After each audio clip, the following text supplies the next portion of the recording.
is Metroid Heaven.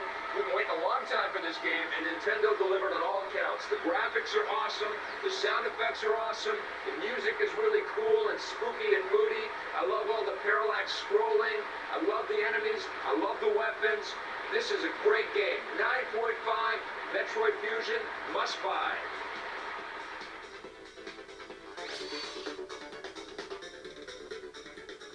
All right, we're back. We're getting our legs in shape because we're talking about a skateboarding game, but not just any skateboarding. Don't you hate people who walk like this? I sure do. We're talking about the Simpsons Skateboarding for the PlayStation 2 from EA. You didn't like it? Oh my God. Well, it's from Fox Interactive and EA. Right. I don't know what happened with this game. Are the Simpsons games cursed, do you think? Well, the Simpsons do you think they'll ever make a good one? The Simpsons games are like the Army Men games. They'll never be good. Right. They never were good. Right. And this one is absolutely no exception. Well, you're entering into dangerous territory when you're trying to take on Tony Hawk's Pro Skater. I think you should be. You're barely moving here. I'm comfortable. I really think. No, I'm some of that going on there. Okay, now I'm going to be out of breath. As far as the engine's concerned, right? You know, there was a lot of load times. The frame rate on the game, everything was so choppy. I mean, hey, this is a skateboard game, so you got to compare it to your Tony Hawk. You do have to compare it to the, and it doesn't compare. It doesn't stack up to that. Absolutely. I was actually surprised. I mean, this is pretty gutsy to bring this to market and pit it against games like Tony Hawk. I mean, I think that's pretty crazy because you're going to compare the things, and it doesn't stack up. Technically, I wasn't that horrified by the game. I mean, you do get to pull off tricks. You get to pull off tricks. So you can't control the characters. You can get them doing some of the zany moves. The camera isn't as tight as it is on the Tony Hawk style games. Lord, the tricks aren't as cool. Is one of the biggest problems in the game. I mean, you slam into walls and you get stuck on corners, and it almost goes into detection is terrible. And it almost goes into first-person mode. All you see is Bart's big head, and I mean, it's absolutely, the frame rate on the game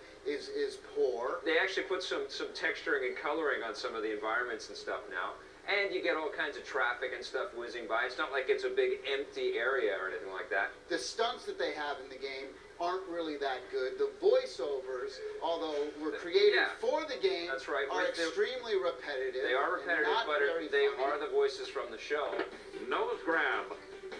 Oh man. Bring in the concert. Nice 50-50 grind.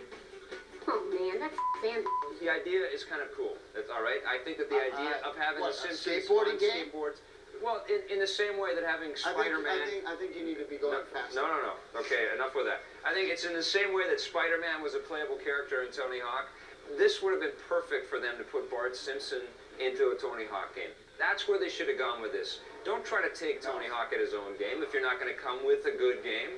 It's not even worth our time. Bart Simpson, for the most part, and Lisa, and a lot of these characters are kind of like smaller characters. Right. They're not like tall, lanky people that can really grab on. So you really don't get the sense that you're doing all these fancy tricks. It's pretty bizarre to watch Marge with her 6-foot hairdo doing grabs and fakies and all these. Look, the bottom line is that this game should have never been done. I'm giving it a 3. A 3 out of 10. And that's being nice. I'm going to give it a 3.5. No! On the positive side, for fans of The Simpsons, the game does feature voiceovers from the actual actors on the show. All the characters are in there, although it's a little bit strange to be skateboarding with Marge. And although this game doesn't come anywhere close to Tony Hawk, the environments are actually quite lively. On the negative side, the frame rate isn't very good. The game isn't fun to play at all. There's long loading times, and the camera angles are not well done.